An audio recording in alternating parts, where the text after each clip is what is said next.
우리 대한민국에 기분장애를 앓고 있는 그런 환자가 100만 명이 넘는다고 합니다.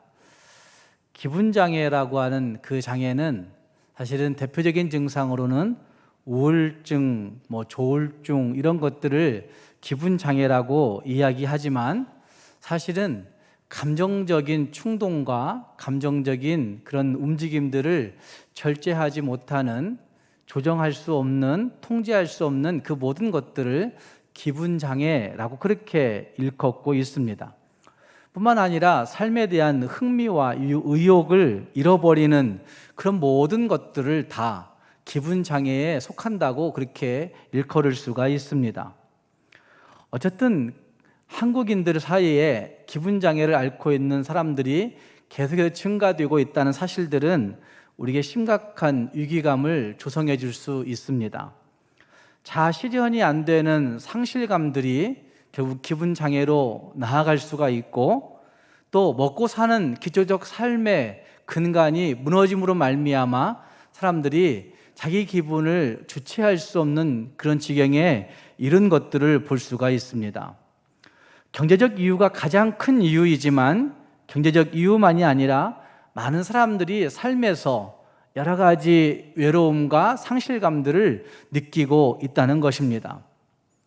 또 한국인들이 절반 이상이 평소에 일상생활에서 외로움을 느낀다, 사회적 고립감을 경험한 적이 있다라고 그렇게 고백하고 있는 것을 보면, 저도 55%의 사람들이 20대부터 시작해서 노인층에 이르기까지 폭넓게 많은 사람들이 나는 일상생활에서 이런 외로움을 느낀다라고 이야기하고 있는 것을 보면 이것도 매우 심각한 문제인 것을 볼 수가 있습니다. 젊은 층들은 그 외로움들을 이겨내 보려고 SNS에 몰입하기도 하고, 여러 가지 사회에서 진행되고 있는 젊은이들만한 어떤 축제에 빠져들기도 하고, 또 중년층이나 노인층에서는 고독사를 걱정하는 비율들도 매우 증가하고 있다고 하는 사실들을 보면, 평소에 느끼는, 일상생활에서 느끼는 그 외로움과 사회적 고립감은 한국인들에게 굉장히 큰 문제가 되는구나 라는 사실들을 발견하게 됩니다. 이 사회적 고립감과 외로움들은 20대와 30대에 있어서는 다른 사람들의 경제적 여유를 비교함으로 말미암아 오른 경우들이 한 38%, 39% 정도 되었고, 40대와 50대로 넘어가면서부터는 내 마음속을 터놓을 수 있는 대상이 없구나, 내 마음속을 터놓고 이야기할 수 있는 대상이 없음으로 말미암아 스스로 일상생활에서 평소에 외로움을 느끼는 일들이 많이 있다고 하는 사실들을 볼 수가 있습니다. 여러분은 여러분의 정신과 여러분의 마음이 이런 절망과 이런 외로움에서 얼마나 자유함을 느끼고 살고 있습니까? 이렇게 볼 때 한국 사회는 절망이라고 하는 편이 만연하고 있다고 해야 옳을 것입니다. 이전에 비해 경제는 엄청나게 발전했지만 경제적 발전이 나에게는 미치지 못한 것 같은 상실감들이 많은 사람들에게 있고, 교육의 수준도 몰라보게 참 많이 증가했지만, 그렇지만 사람들은 더욱 큰 절망감 가운데 빠져들고 있는 것들을 부인할 수가 없습니다. 수많은 사람들이 코로나19라고 하는 이 바이러스의 침입으로 말미암아 질병에 대한 두려움들도 많이 갖고 있는 것도 볼 수가 있습니다. 그 절망감들이 믿는 그리스도인들에게도 미쳐서 그리스도인들조차도 어떻게 이 절망을 이겨야 될 것인가를 알지 못하고 해결하지 못하는 그런 모습 가운데 있는 것을 볼 수가 있습니다. 오늘의 말씀, 요한복음 5장의 말씀은 우리 모든 인생들이 갖고 있는 이 절망의 문제를 예수 그리스도께서 어떻게 해결해 주고 있는가 하는 것을 잘 보여주고 있는 본문이 이 요한복음 5장의 말씀이라 할 수가 있습니다. 오늘 이 5장의 말씀을 같이 생각해 보시면서 나에게 진짜 참된 소망이 있는지, 나에게 진짜 이 모든 절망을 이길 수 있는 소망이, 희망이 나에게 있는지 스스로 자문해 보시면서 우리 모두가 참된 소망의 사람들, 진짜 희망의 사람들이 될 수 있기를 주님의 이름으로 축복합니다. 함께 그 말씀을 보시면 베데스다라고 하는 연못이 거기 등장하고 있는 것을 볼 수가 있습니다.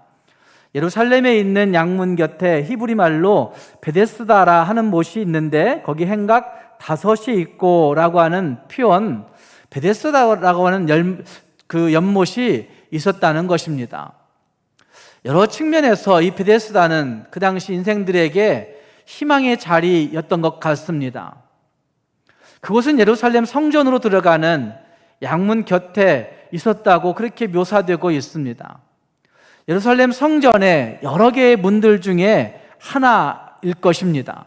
특히 양문 곁에 있었다라고 하는 표현은 양떼들이 드나드는 문을 상징하여 보여주고 있는데, 양떼들이 드나드는 그 문으로 어쩌면 사람들이 조금은 꺼려할 수 있는, 아니 고급진 사람들이 들어갈 수 없는, 드나들지 않는 그런 곳일 수도 있습니다.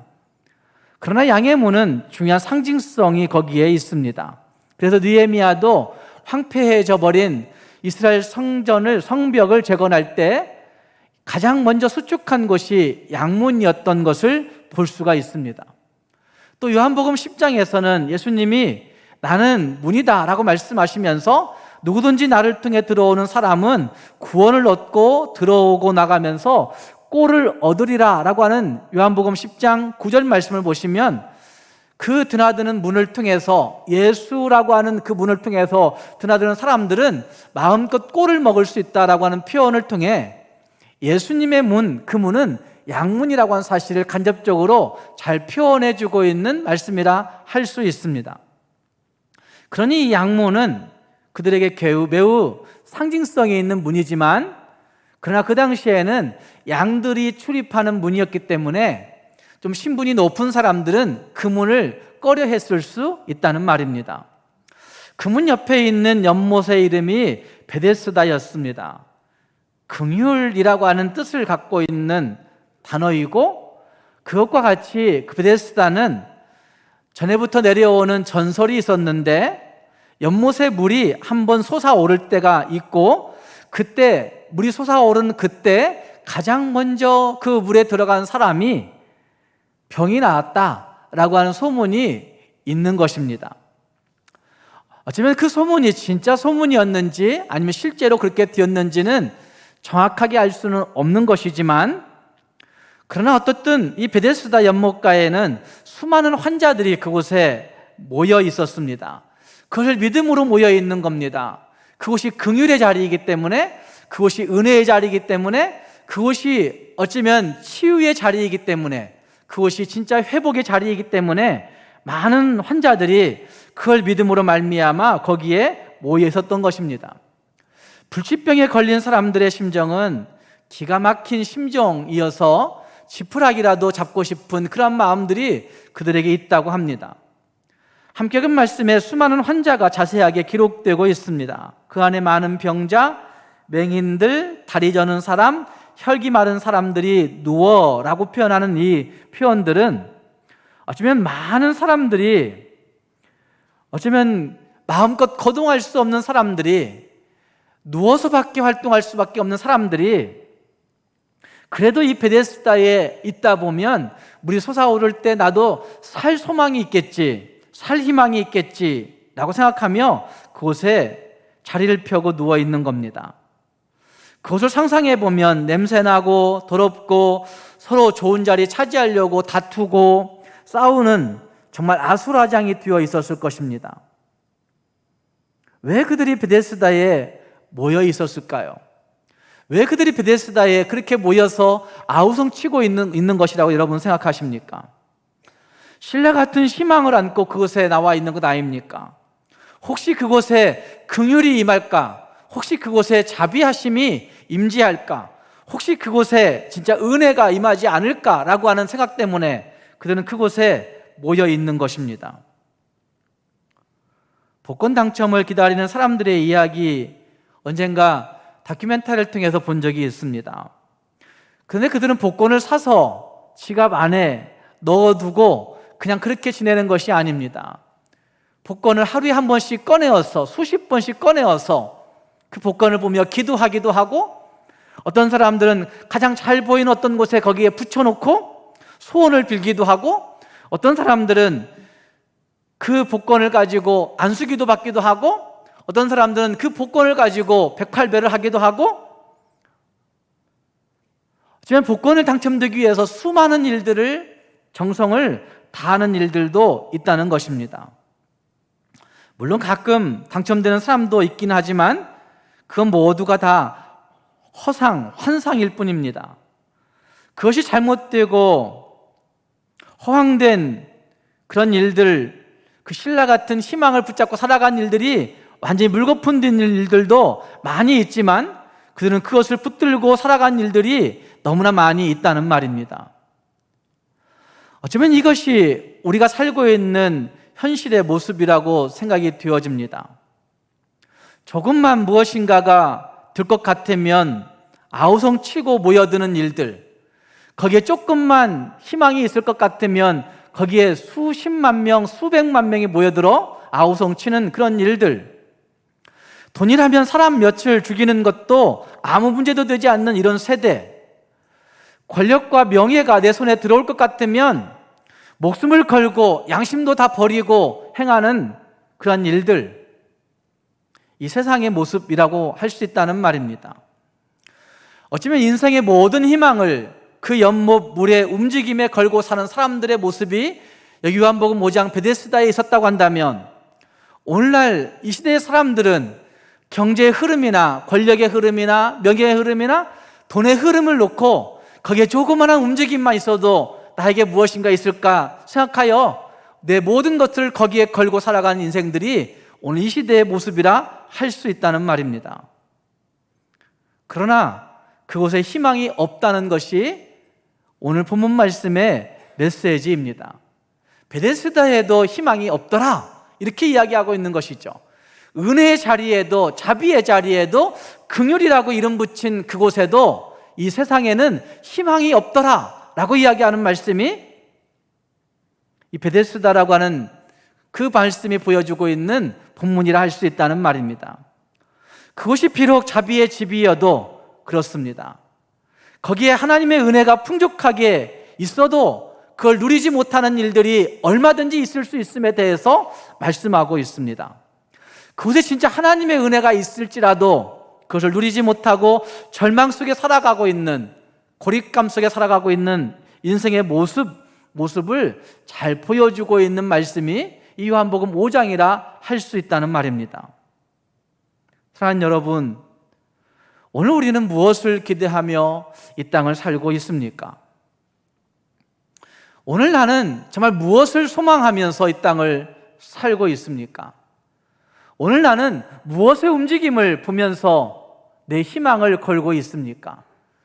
거기에 모이던 많은 평자들이 연못 물의 움직임을 보고 자기 인생을 걸고 있다고 한다면, 오늘 나는 어떤 물의 움직임을 보고 내 인생을 걸고 살고자 생각하고 계십니까? 베데스다 옆에 있으면서도 절망하는 어리석은 인생의 모습이 있듯이, 어쩌면 오늘날 풍요 속에 살면서도 절망과 고립감 속에 자기 자신을 주체하지 못하는 기분 장애 가운데 허덕이는 인생들이 있을 수 있음을 우리는 보아야 된다는 말입니다. 하나님의 은혜가 우리에게 풍성하게 있는데도 불구하고 그 은혜를 활용할 수 없는 인생들의 모습이 너무나 많이 있습니다. 부뚜막에 소금이 있어도 그걸 넣어야 짠데 넣지 못한다면 아무 의미가 없는 소금이라는 말입니다. 하나님의 은혜가 풍성하게 우리에게 있음에도 불구하고, 하나님의 은혜가 풍성하게 지금 작용하고 있음에도 불구하고 그 은혜를 넣지 못한다면, 그 은혜를 사용할 줄 모른다면, 그 은혜를 가지고 누릴 수 없다고 한다면 우리의 그것이 아무 필요가 없는 것이 되고 만다는 말입니다. 사랑하는 여러분, 오늘 우리의 모습은 어떠합니까? 베데스다 연못가에 언제일지 모르지만 38년씩이나 기다리던 그 인생의 곤고함, 이것이 오늘 우리 인생의 곤고함이 아닌지 생각해 보면서, 나는 뭘 기대하고 지금까지 아둥바둥 살아왔는가 물어보면서 하나님의 은혜의 풍성함을 가지고 그 은혜를 잘 활용할 수 있는 하나님의 사람들이 될 수 있기를 주님의 이름으로 축복합니다. 또 생각할 수 있는 것은 38년 된 이 병자의 진짜 문제는 어디에 있을까 하는 생각을 해봐야 됩니다. 예수님이 그 인생에게 찾아오십니다. 5절 말씀, 6절 말씀 보면 38배 된 병자가 있더라. 예수께서 그 누운 것을 보시고 병이 벌써 오래된 줄 아시고 이르시되 네가 낫고자 하느냐? 라고 묻는 그 물음을 통해서 그 인생의 진짜 문제가 어디에 있는지를 묻고 있는 물음이 거기에 등장하고 있습니다. 6절 말씀을 보시면 예수님께서 그 병자를 보시고 아셨다 이렇게 말씀하고 있죠. 그 누운 것을 보시고 오래된 줄 아시고 물으시는 거예요. 예수님이 이미 다 알고 계시는 것이죠. 그 병자의 형편을 알고 계십니다. 그럼에도 불구하고 예수님 다 아심에도 불구하고 그 병자는 예수님께 무엇인가 구하지도 못하는 그런 인생이 되어 있는 것이죠. 그래서 예수님께서 그에게 묻고 있는 겁니다. 네가 낫고자 하느냐? 여러분 38년이나 병으로 누워있는 그 사람에게 예수님이 왜 이런 질문을 하셨다고 생각하십니까? 그건 진정으로 정말 너에게 낫고자 하는 의지가 있느냐를 묻고 있는 질문일 것입니다. 정말 너는 새로워지고 싶은 강한 열망이 있느냐를 묻고 있는 것일 것입니다. 넌 진짜 회복을 원하는 것이야? 너는 진짜 자유를 원하는 것이야? 너는 진짜 너는 치료받기를 원하는 것이야? 라고 묻고 있는 질문이라 할 수 있다는 말입니다.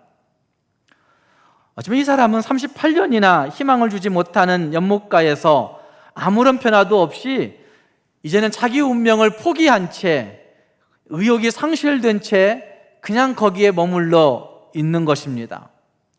그냥 어쩔 수 없으니까 어디 가도 별반 달라질 것이 없으니까 그냥 거기에 머물러 있는 그런 모습일 수 있다는 말입니다.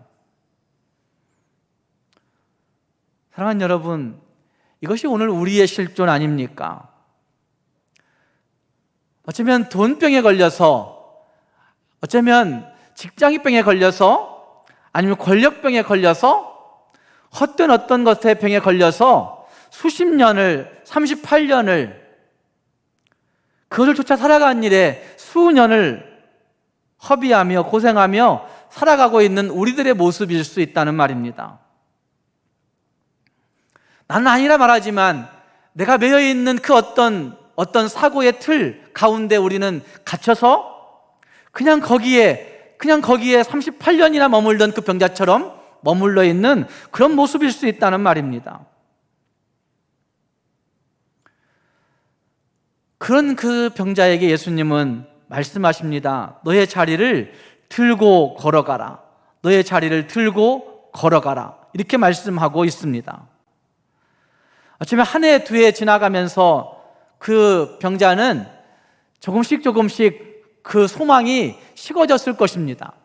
처음에 그곳 올 때만 해도 그래, 내가 그래도 팔림은 있으니까, 그래, 내가 튕겨나가는 힘은 있으니까 그곳에 갖다 놓기만 하면 분명히 연못 물이 동할 때 나는 분명히 뛰어들 수 있을 거야.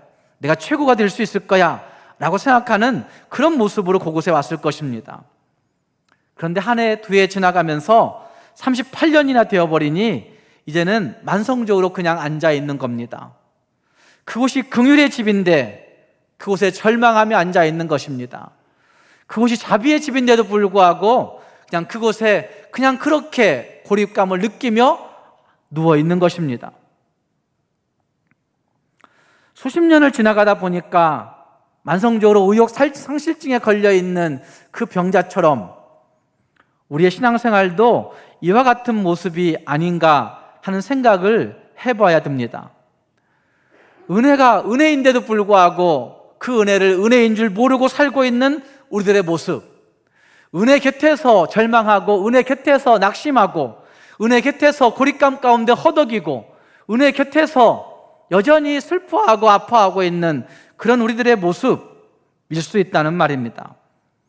그런 우리들에게 주님은 네 자리를 들고 서라고 말씀하시고 있습니다. 또 한 가지 생각해 볼 수 있는 것은 먼저 들어가는 자라고 하는 표현이 거기 등장합니다. 먼저 들어가는 자가 낫는데 나는 그럴 수 없다고 표현하는 그 표현이 거기 등장하고 있습니다. 이것은 그 38년 된 병자 가운데 의욕 상실뿐만 아니라 깊은 열등의식이 거기에 있다는 사실들을 잘 보여주고 있습니다. 움직일 때 들어갈 줄 알았는데 한 번, 두 번 시도하다가 안 되니까 이제는 뛰어봐야 별 수도 없다고 생각하는 그런 모습, 한 번도 안 되는 것입니다. 내가 가는 동안 다른 사람이 먼저 내려가나이다 라고 하는 이 표현은 그 자신의 열등의식을 잘 표현해주고 있는 절망감이라고 할 수가 있습니다. 그의 불평 섞인 한탄을 보여주는 대목이면서 어쩌면 자비의 집에 살면서도 만족할 줄 모르는 인생들의 모습을 잘 비춰주고 있다고 할 수가 있습니다. 어쩌면 하나님의 은총 가운데 살아가는 우리들이 불평과 원망과 비교 속에서 자기를 학대하고 있는 그런 모습을 잘 나타내주고 있습니다. 앞에서 사회적 고립감에 관한 이야기를 들었는데 그 통계에 보면 20대의 경우에 38%의 사람들이 다른 사람들의 모습을 자기 자신과 비교하면서 나는 이제는 안 되겠구나 라고 하는 고립감을 갖게 된다고 합니다. 그러니까 불평과 원망과 비교의식이 자기를 학대하고 결국은 거기에 그냥 머물러 있게 만들어버리는 그런 모습으로 되어지고 있다는 사실들을 잘 나타내주고 있다는 말입니다.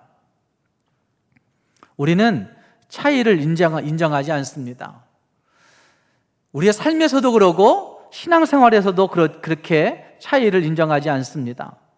신앙생활을 마치 경쟁하며 거짓으로 꾸미고 속이고 그렇게 행하다가 신앙생활 가운데서도 낙심하는 일들이 참 많이 있는 것입니다. 어떻게 해야 살 수가 있겠습니까? 병자가 살 수 있는 길은 연못만 바라보던 그 시각을 예수님께로 옮겨야 살 수 있는 것입니다. 연못에는 아무 희망이 없었는데도 불구하고 계속해서 연못만 바라보고 있다가는 더 큰 절망 가운데 빠질 수밖에 없지만 예수님 바라보는 모습으로 그의 삶의 모습을 바꾸게 되면 거기에서 일어나 걸을 수 있는 능력이 예수로부터 온다는 말씀입니다. 사랑하는 성도 여러분, 우리 안에 이와 같은 열등의식, 비교의식이 없는지 생각해 볼 수 있기를 바랍니다. 그 자리를 갈아엎어야만이, 그 자리를 들고 일어서야만이 예수 그리스도로 말미암아 새로운 은혜를 누릴 수 있다는 사실들을 기억하면서 그곳에 그 자리를 펴지 말고 그걸 들고 일어설 수 있는 우리가 되어야 된다는 말입니다. 사랑하는 성도 여러분, 네가 낫고자 하느냐라고 한 주님의 질문에 스스로를 절망 가운데 가둬놓는 우리의 실존을 볼 수 있기를 바랍니다. 그리고 일어나 걸어가라 라고 말씀하시는 예수 그리스도의 그 말씀을 신뢰하면서 예수님과 함께 새로운 경험의 세계로, 예수님과 함께 새로운 기회의 세계로, 예수님과 함께 새로운 은혜의 세계로 함께 걸어갈 수 있는 우리 모두가 될 수 있기를 주님의 이름으로 축복합니다. 기도하겠습니다.